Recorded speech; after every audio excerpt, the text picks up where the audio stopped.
And it's Citizen Sleeper Part 2. Continuing.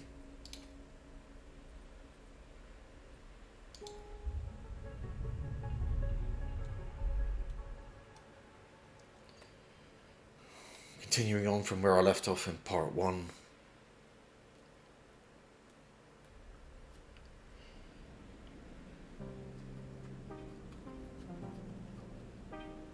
Started a new day. And I can come up here. There's some places up here.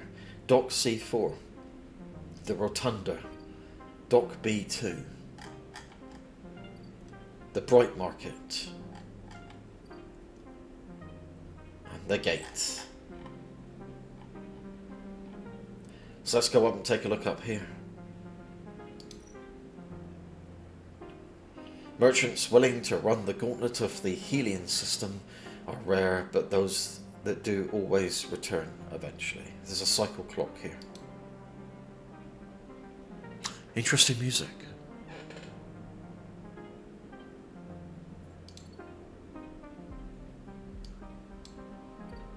Dock B2. It takes several cycles to reach the starboard belt and return loaded with scrap from the old wrecks.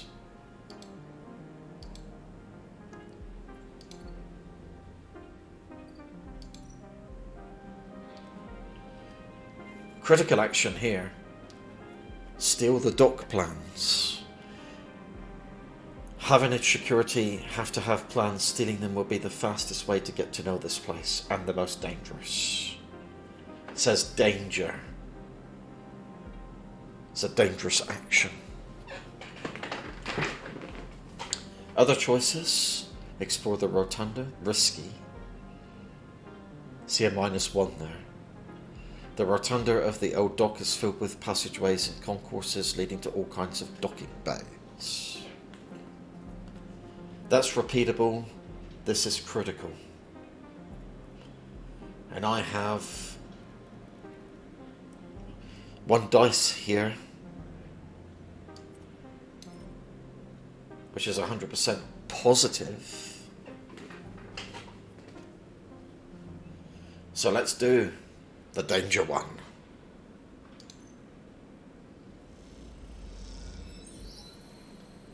Positive outcome. Dock Watcher. Getting to know the Rotunda doesn't just mean new places to visit, it means keeping your eye on new arrivals too.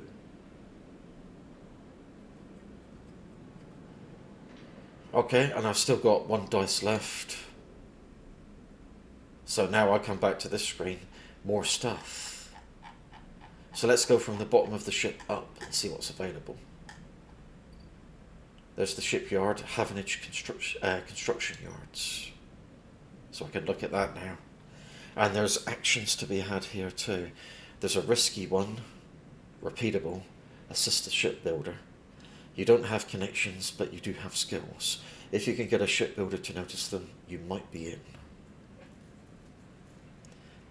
Repeatable, haul materials. As a newcomer, you can only gain favour by grabbing a load of materials and asking the nearest yard hand where to take them. So this one over here is risky, and this is danger.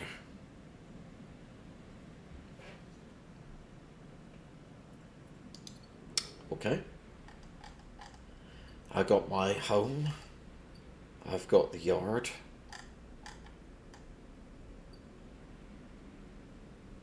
Got the dock over here. Yeah, I have a stranded mercenary. Hey you, want to earn a sheet? Ankita stands beside a huge pile of tied together hull plates. She stretches out her back, her shoulders bulging beneath her flight suit. Sure, make it 2.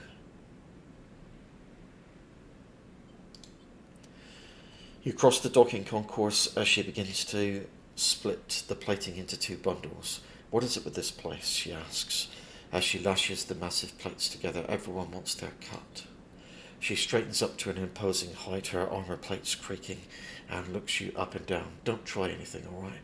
She taps the butt of her sidearm. I don't want to have to put anyone else down today. Anyone else? Wouldn't think of it. Good, she pauses. Look, I'm not usually, let's just say my temper's been a little short lately. And Kita hoists one bundle of plating onto her shoulder. Come on then, enough chat. You've got to earn that sheet. You struggle to shoulder the plates, but you do eventually. And Kita gives you a look. Ship's this way. And she sets off down a gantry at impressive speed. As you catch up to her, she turns down a passage, pushing through a small crowd of... What? Steve Derez?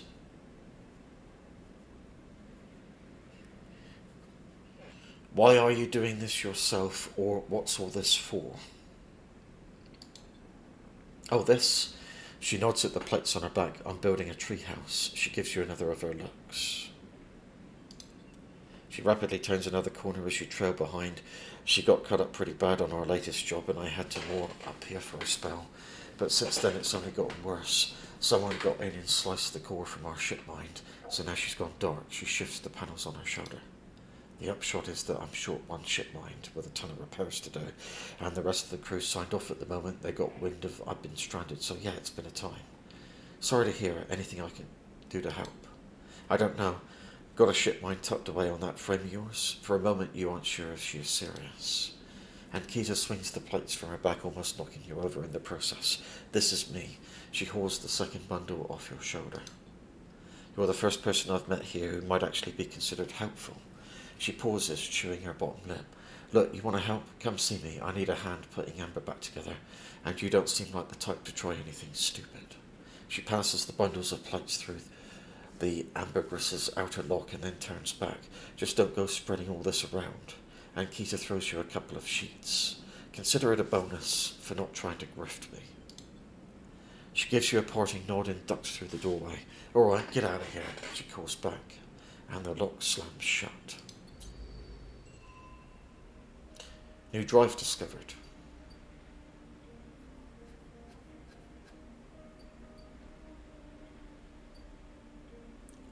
Got the bar. You can get a drink with 6 cryo. I've now got 37. You're unsure if your friend can metabolize alcohol, but this fungal drink fermented along the green may seems like a good test. I can buy rations. Tala keeps some expired soul-lean rations behind the bar for those weary spacers who ask why the Overlook doesn't serve food. Repeatable. So for 10...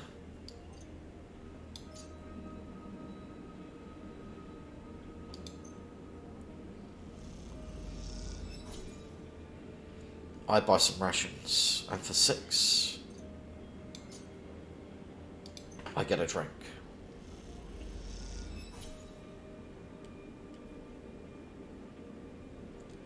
I'm down to 21 cryo.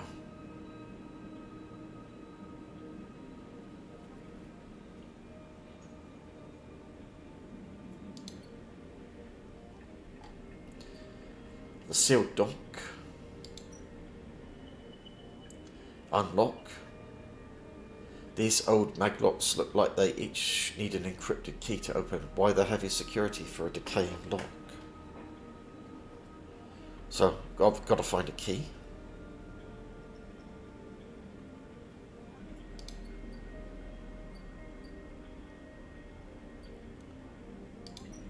There's dock B2.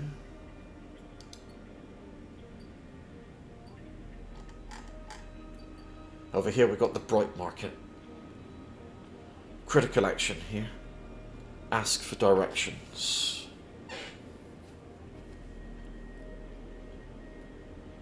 There's a repeatable action over here, which is risky. And this all leads to local knowledge. The bright market is the busiest part of the eye's lower rim. You can find anything and everything here. So that sounds like it could be something to go for. But not with what I've got. I've only got this dice available up here. And it's not a very good one. So, I mean, if I tried that, I got a 50% chance of a neutral response or 50% negative. And over here, 50% neutral or 50% negative. Because of that -1 there, this actually goes down is probably not a good idea. They've got the low end gate up here, which you have to pay 60 cryo. After some spaces cause some trouble in the low end, yet again have imposed a toll for entry. No one gets in without paying, so I don't have the cryo for that right now. So those are the options. So you've got the shipyard down this end. Risky and danger.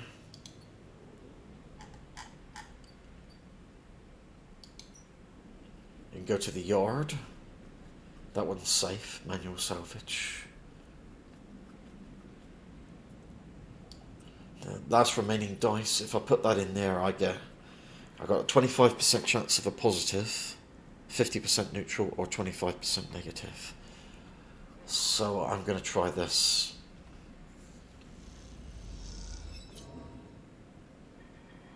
And I got +5 cryo.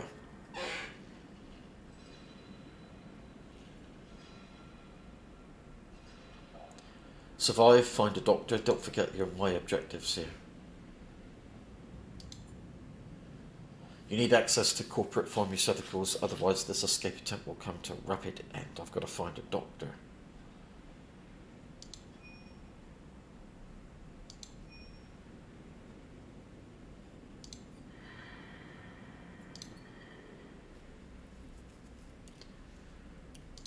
So, and it's tracking. I'm tracking it.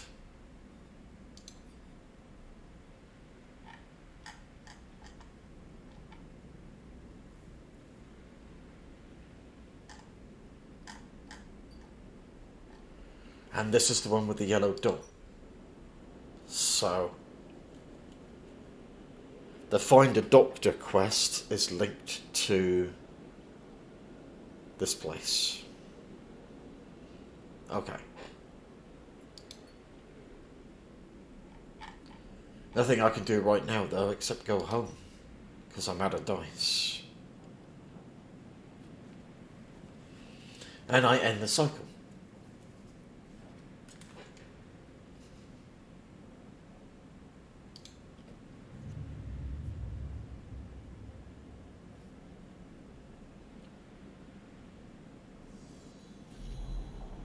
Again, the skeletal ring of the station fills your mind. It sparks with glittering lights like stars reflected in a winter lake. It is clearer, crisper than before. The threads still pull, but you remain in place, flickering in the flow. Between the threads you see bright shapes, catches of shimmering light beneath transparent crystal forms. You follow the path of a thread across the ring, through these forms, then leaping off into the void. You begin to understand these are nodes and connections. A map of information, of communication. There are so many layers, so many loops, that it seems almost impossible to parse, but you begin to try. I can focus on either the threads or the nodes. There are more threads than you can count. You choose one that passes nearby and approach it. As you inspect it, you understand why you instinctively choose the word thread when you first saw them. They are not single lines, but rough, fuzzy things woven from data strings of all kinds. The threads and nodes, passages and puzzle boxes, one leads to another. There is so much here, so many answers, so many questions. All you need to do is follow the paths and open the boxes. You look out across this ghost landscape of exchange and see an opportunity. But then that insistent tugging again, pulling at you. You look down again and see two lines, two threads pulling in different directions, as if they were tied around you. The first thread leads out away from the station into the inky black. Someone out there is tracking you, hunting you, following the thread to you. They are in a ship, and the ship is approaching ever closer with each cycle. The second thread leads in, pulling deep into the station. Your gaze follows it, and this time you see something, a sphere shimmering above a strange angular body. A pulse shoots out from it, passing over you like a torch beam, testing you, tasting you. You open your eyes, time is short.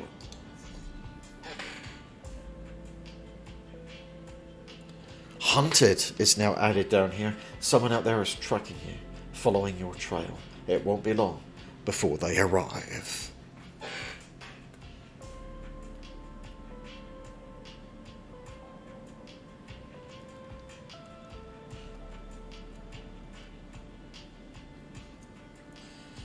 Wow, this is only a 1.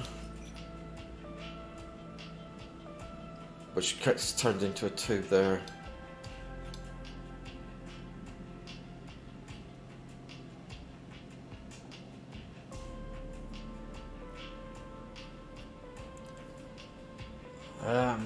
I can gather energy this way.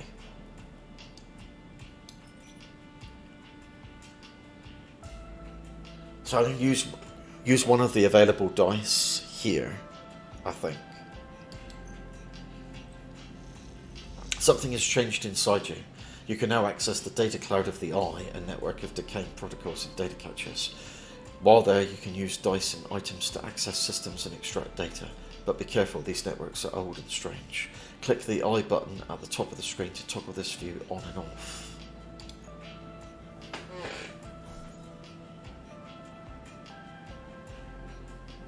Okay, so I've done that.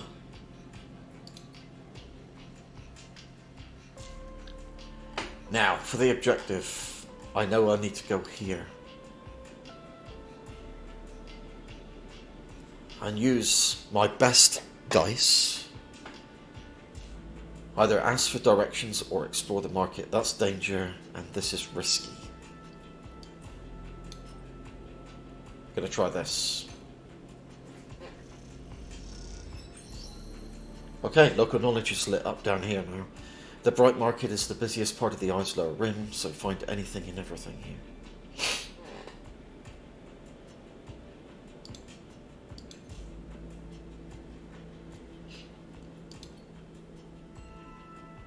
New drive discovered, plus drive. So this now says Ort Exchange. Hardware exchange. So I'm discovering new things. Ort Exchange. I can play the exchange, that's risky. The flow of sheets and components in the exchange is complex, but a sharp eye and some tight trades can net you a good margin. Repeatable action over here, sell components. The Ort Exchange is always hungry for new hardware to buy up, break down and sell off, and you are happy to supply it. So you input scrap components over here for trusted trader.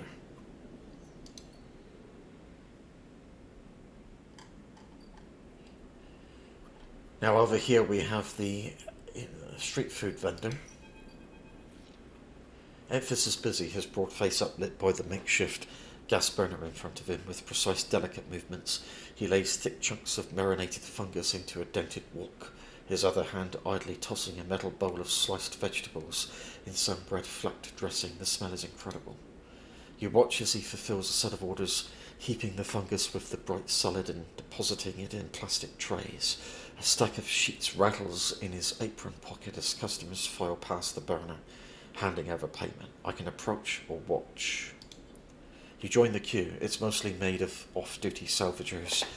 Vac suits unzipped and rolled down to expose stained vests, scrubby mods, a lattice of scars and tattoos. They discuss the best food on the Eye, the best drink, comparing notes on bright market dives, their words cut through with heavy spacer slang. Eventually it's your turn and you shuffle to the front. Emphas speaks in a deep, even tone without looking up. First try is free. Thank you. The smell is almost unbearably strong as he cooks. The earthiness of the fungus laced with something so spicy that the smoke makes your eyes water. The heat from the burner is like a bonfire and your skin hardens in its glare. I know you, you sleepers. Emphas stays while he cooks. Says while he cooks, his voice deep but clear. A hard life, a lot of stories. He glances up from beneath his cap with piercing eyes. I know. Tell him a story. You begin to tell him about your journey to the Eye and he nods as he cooks, his eyes never leaving his work. You tell him of the confusion, the pain, but also the sense of possibility and its sudden arrival. You tell him of the cold and dark of the container and the endless cycle spent within it. Now it seems you tell him like some dream that you once had but can never forget. You tell him that the Eye excites you and scares you, and you are unsure where to walk, where to look, what to do. Eventually you tail off, running out of words.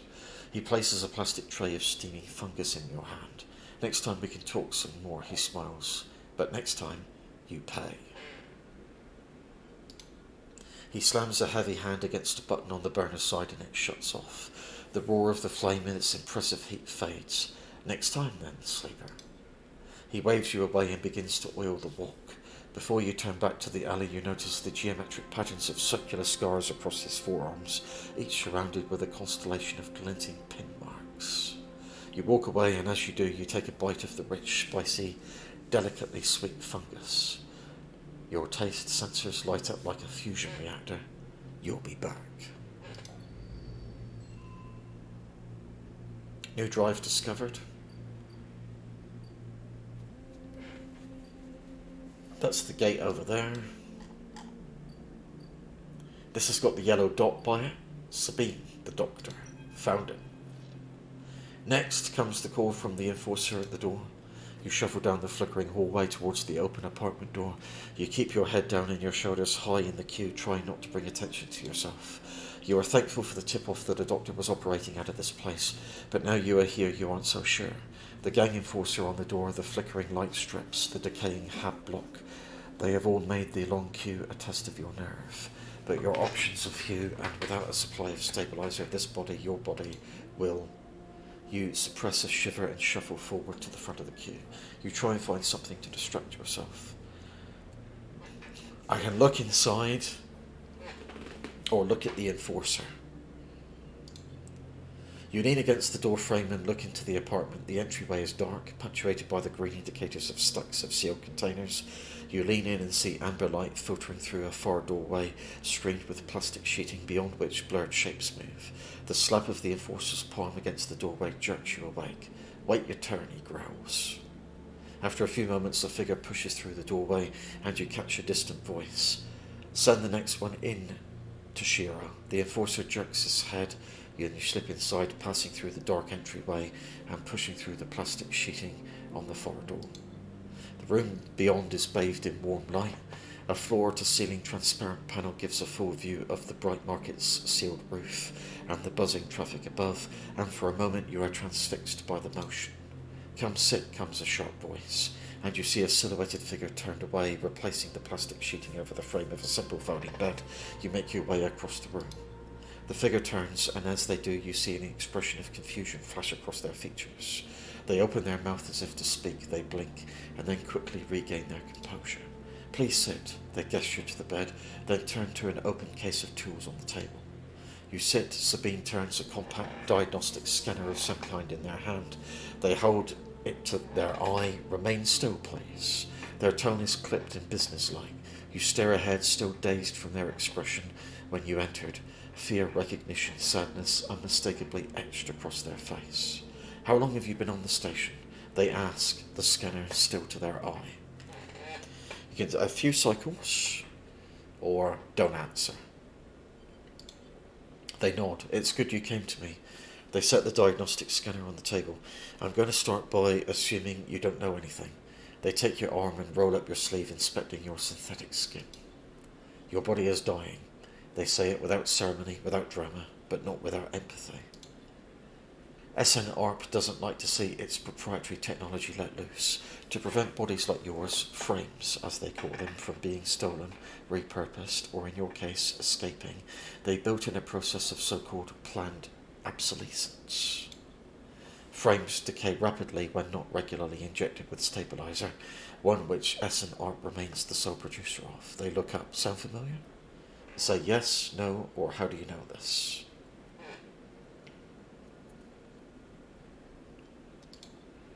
They shift in their seat. You aren't the first sleeper I've encountered. You wait for more, but they go back to their inspection. They swap to your other arm, running some thin metal device over your skin. You feel your forearm tremble. I'm sorry, Sabine says, and you're unsure if they mean for the cold touch of the metal or everything else.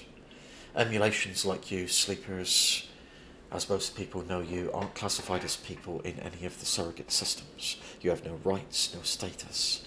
They focus hard on the inspection of your arm, and SNARP has no reason to release stabilizer into the market. Sabine looks up as if to apologize again, but they stop themselves. I know little of this is of use to you. They turn away, disassembling the metal instrument and cleaning it. Silence fills the room as Sabine works, and then the silence gives way to tension. You stare at their back, willing them to say something, anything. Sabine turns to face you. I may be able to help. They sigh, and you see the darkness under their eyes, hear the fatigue in their voice. They gesture to the door. You saw Toshiro outside? You nod. He works for my benefactor, yet again. They are influential in the low end. They give me the space to work, run the door, and take the profits. At the same time, I have to fix up their enforcers, tend to their implants, sew up their wounds. They look away. But yet again has connections, smugglers from the Starwood Belt, mercenaries working for the corporations on Ember. If they can source the stabilizer, maybe you'll have a better chance. Sabine sets down their slate, their notes complete.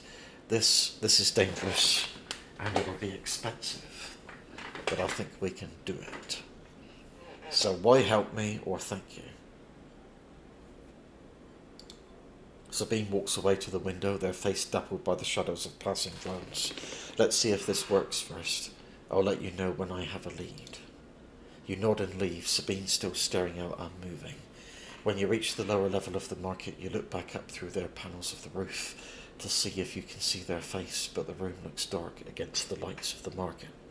You duck your head and walk off into the crowd. And we're back. So Sabine's surgery is now marked on the map. Go back there. Sourcing stabilizer. Sabine thinks they can source some stabilizer through Yataghan, but it is going to take a few cycles.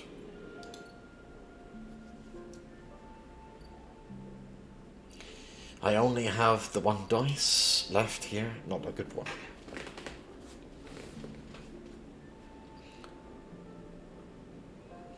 Well, I've got enough money to order some fungus, maybe.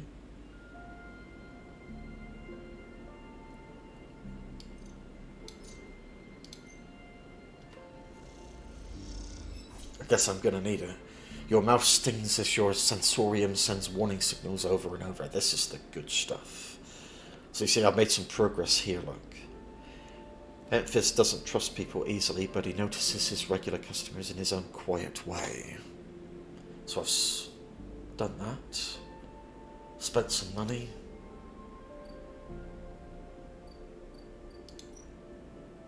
The gate's going to require 60.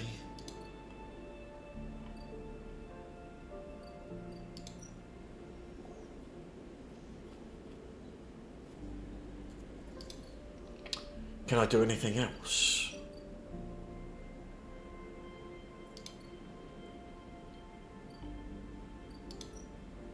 And go to the bar.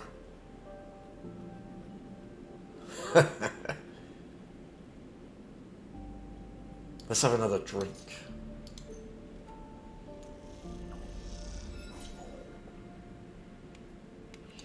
So I'm one away now from being the Overlook regular.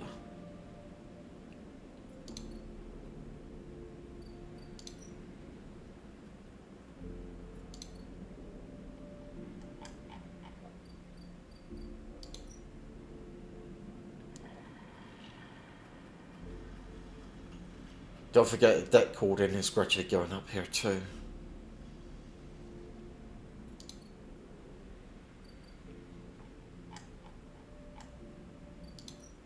Shipyard. Wow. There's not much I can do really with that one dice. But I guess I have to use it on something.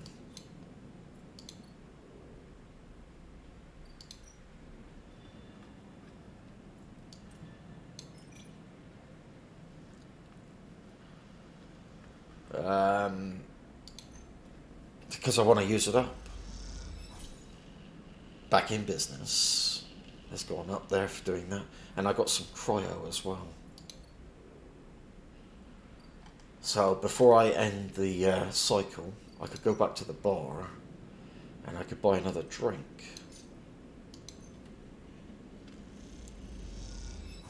Ta-da! I'm an Overlook regular now, look. I completed it.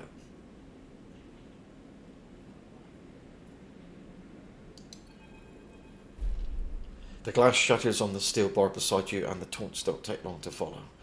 Hey, Haunt, the spacer calls across the low room. What are you doing here? He laughs at his own lame joke. Playing human? Shout back, leave, or ignore him.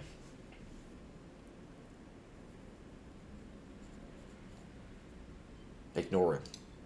You hunch a little further, staring at the hundreds of tiny impact points that scar the bar. A hand falls on your shoulder, but as you flinch away, it pats reassuringly. You freeze in place. Out! The voice comes from behind you, spat out like a shot. You turn to see bright eyes, dark hair, a stare that could breach the wall and vent you all into a hard vacuum. As you turn back to the spacer, the second glass comes sailing through the air. Catch or duck. You reach up a hand and the glass shatters across your forearm, showering you in fragments. Through the haze of glass and Giraud vapour, you see Tala leap the bar and close the distance to the spacer. The thud as he slams into the wall echoes around the bar like thunder. Now flanked by other figures quick to their feet, Tala throws the spacer out through the door and stands silhouetted against the rotunda lights. You touch your arm and it feels wet. Someone helps you to your feet and back onto your stool. Broken glass rattles as it is cleared, and a fresh measure of Giraud is glugged out in front of you. That same hand, warm, heavy, falls on your shoulder once more. He isn't coming back. We don't tolerate that kind of shit here. Tala flops onto the stool beside you. Let's get a look at you. Tala wipes the powdered glass from around the wound, and someone places a bottle of alcohol and a metal tin with tweezers on the bar. She disinfects them and then turns to you. That was an ambitious catch, she smiles, pulling a sliver of glass from your forearm. Stupid, but ambitious. You don't feel the pain, only the string of status messages your body delivers concerning dermal damage and exposed structures. You do feel the care, though, as Tala's bright eyes search your thick synthetic skin for splinters. Watch her. Tala works with the skill of someone who has had to pick glass splinters from the skin of a stranger before. She hones in on each bright shard, all the time tapping the tweezer tips in little rhythms that only she can follow. Tala smiles to herself. So you've been on the eye long? Just arrived. I thought so. I've only seen you here a couple of times. A splinter clinks onto the tin. Not everyone is like that idiot. We don't all hate you. She glances around some of the regulars. Maybe they fear you, maybe they're just curious. I don't know, but I do know that the Overlook is a safe place. I know what it's like to be new in this place. Trust me, she meets your eye. I'm not trying to convince you of anything or separate you from your cheats. I just want you to know that if you need somewhere, you can always come here. I know the rations we've got aren't much, and the company is, she leans in, limited. But if you need work, I'll happily put you behind the bar, and if you need shelter, well, we can discuss that. You'll be safe. I usually have Francis on the door, but he's up in the greenway this cycle, haggling with our supplier. Francis tends to be particular about what we serve, even if the clientele isn't. She places her tweezers in the tin with a clink. That's your sleeper here. She slides the glass of Giraud to you. This'll help. She stops her hand still on the glass. Wait, does this help? I mean, can you get drunk? Nope. No idea. Let's find out. She laughs. Just don't sit here too long. I'd hate to see you become a real regular. She walks back around the bar, gathering the glasses as she does, and before long is retelling how she threw that spacer out to a new group that just wandered in, complete with dramatic actions. She gestures in your direction, and you instinctively look away, back to the worn surface of the bar. You take a sip of the Giraud. The earthly fungal tones fill your senses, almost blocking out sight and sound, like diving headfirst into a bog. You may not be able to get drunk, but this connection to something grown, something fermented, something old feels good. Check. It's auto-saved. Great. 34 minutes on the clock. This is end of part 2 of this fascinating game called Citizen Sleeper. See you next time.